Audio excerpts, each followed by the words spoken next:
All right, now listen to what the Pentagon is saying about the mysterious drone sightings. Roll that tape.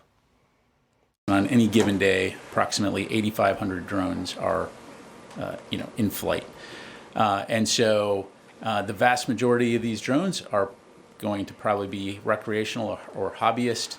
They're going to be commercial drones, used in things like architecture, engineering, farming, or they could be used for law enforcement. Is it possible that some of those drones could be up to malign activity? It's entirely possible, but the vast majority, that is not, the case. Let's bring in Jeff Thompson. He is the CEO of the drone company Cat, and he knows what he's talking about. Jeff, I'm serious. Is it possible that this is just a big fuss over nothing? Well, thanks for having me. Well, what we're kind of going through the last month here in the U.S. is something that we went through in the first year of the Ukraine war. Mostly consumer drones flying around. And because they're consumer drones, you don't know who's who. Most of the drones were shot down by friendly fire, but because you don't know it, you're very fearful of what's above you because no one's saying I'm the bad guy or the good guy. So now you come to the U.S. and the civilians are now going through that same thing. Look at all these drones. They can do a lot of good. They can do a lot of bad. And it's the bad part that might be giving everyone a little bit of fear. Well, all of these drones, as I understand it, they have to have identity. Yeah. That is the law. So why don't we know who they are and who's putting them up there? Well, there's been millions of drones that have been bought in the U.S. before remote ID came in. Some of them are grandfathered. There's about 1 million drones registered with the FAA, and then you have a lot of hobby drones that come under the 250 grams rule, so they don't even have to have remote ID. So you could have a lot of things in the sky, old grandfathered drones that don't have remote ID. All the new ones, we have remote ID on our drones.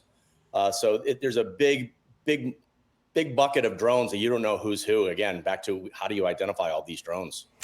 House Foreign Affairs Committee Chair Mike McCall, he believes that some of the drones are from China. Congressman Corey Mills joined our program earlier today. Listen to what he had to say about it. Roll that tape. They're doing it over key military installations, key energy terminals, key areas that wouldn't be something that is known for hobbyists. It'd be more known for surveillance, probing exercises, or to try and gain further intel. So I think that I agree with the Foreign Affairs Chairman, Mike McCall, that this is very likely a China CCP or PRC surveillance operation. Okay, Jeff, what do you think? Could they be from China? Well, obviously, he has a lot more information than I do.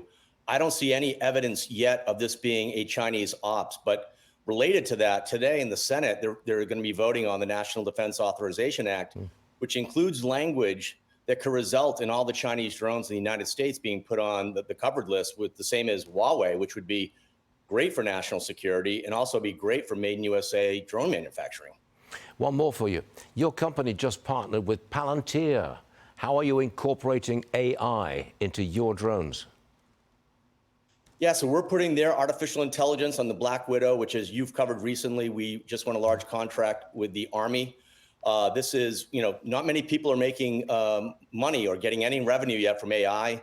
Palantir has been generating AI revenue for years, and now Cat will be generating revenue through their AI, which is this AI will really help the warfighter be safer, smarter, and more lethal in the battlefield. And you're the drone guy. Thanks very much for joining us. We appreciate it, Jeff, and hope to see you again real soon. Thank you, sir.